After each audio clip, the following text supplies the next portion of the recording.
when it comes to fundraising, I put down the 5 most common ways that fundraising works, that you actually go about doing it.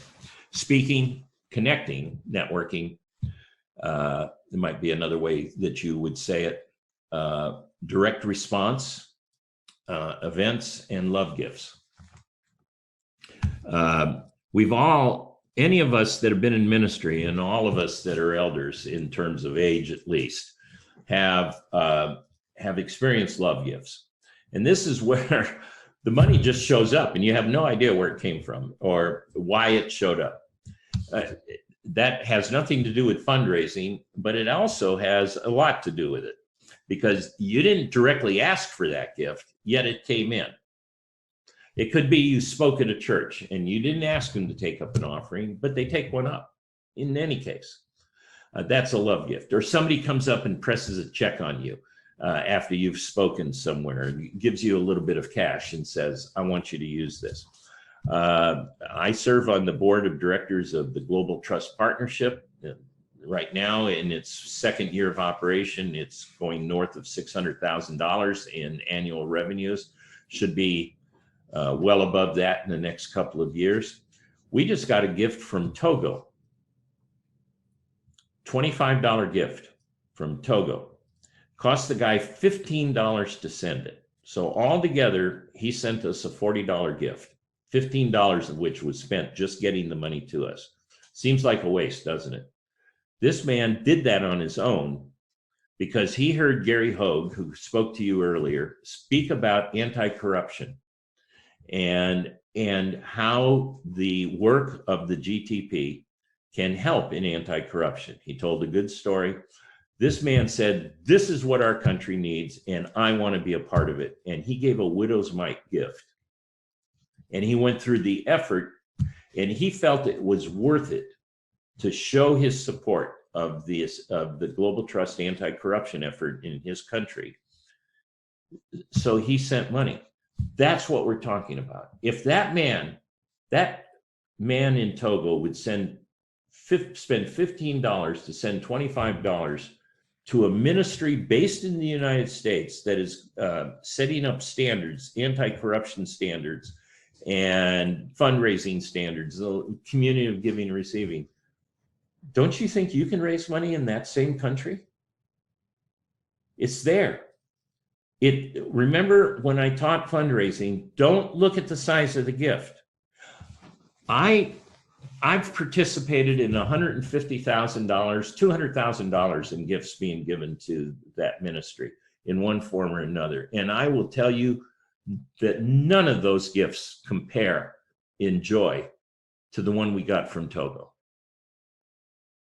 That's how strongly, because it's evidence that the message is getting through, that we are in this together, that the community of giving and receiving is available to all of us, that we can go from discipleship, from dependency to discipleship, which is what we're doing here.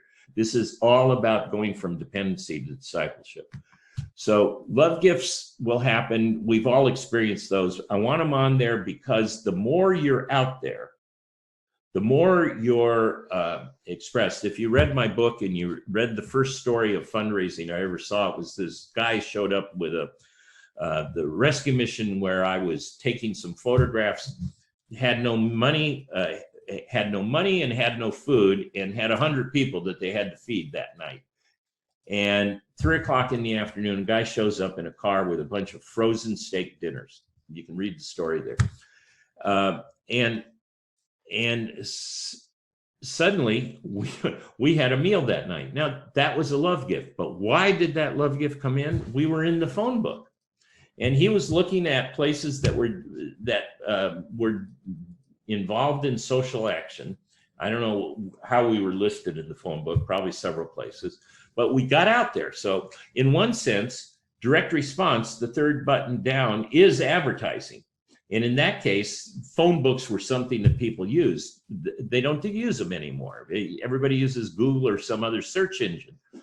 But back then, you'd go through a book. Well, he found us in the phone book. I don't know what I spent on that ad, $50, a year. But in the end, we got a lot of stuff through love gifts, direct response. Speaking, connecting, this is by far how you're going to do most of your fundraising.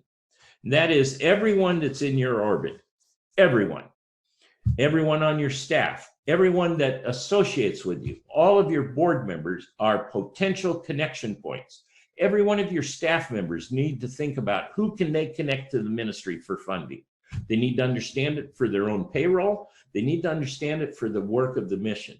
Fundraising is everybody's job in an organization. If you've got a big office and you have a receptionist, and all that receptionist does is greet people, make them feel comfortable, have them wait, get them off to their appointment, and other things like that, that receptionist happens to be, in many cases, the first person anyone will ever encounter about your mission. What do you want that person to, what do you want their body language, their presentation? What do you want their smile, their voice? I mean, do you want somebody at the front desk of a big operation being diffident or officious? We've all dealt with officious people as a receptionist. It does not leave a good impression about the rest of the operation, does it? You want somebody that's welcoming, smiling, going to try and solve your problem for you, because most of the time people show up, they've got a problem or a challenge. You want somebody who's engaged right there. That's fundraising. In any case, that's connecting, that part of connecting. Events. I can think that this will be a big part of you. I don't know. I used a concert for the rescue mission, and I was thinking about this last night when I was looking at this panel, and I was thinking, I'm wondering, you all have Christian musicians in your countries.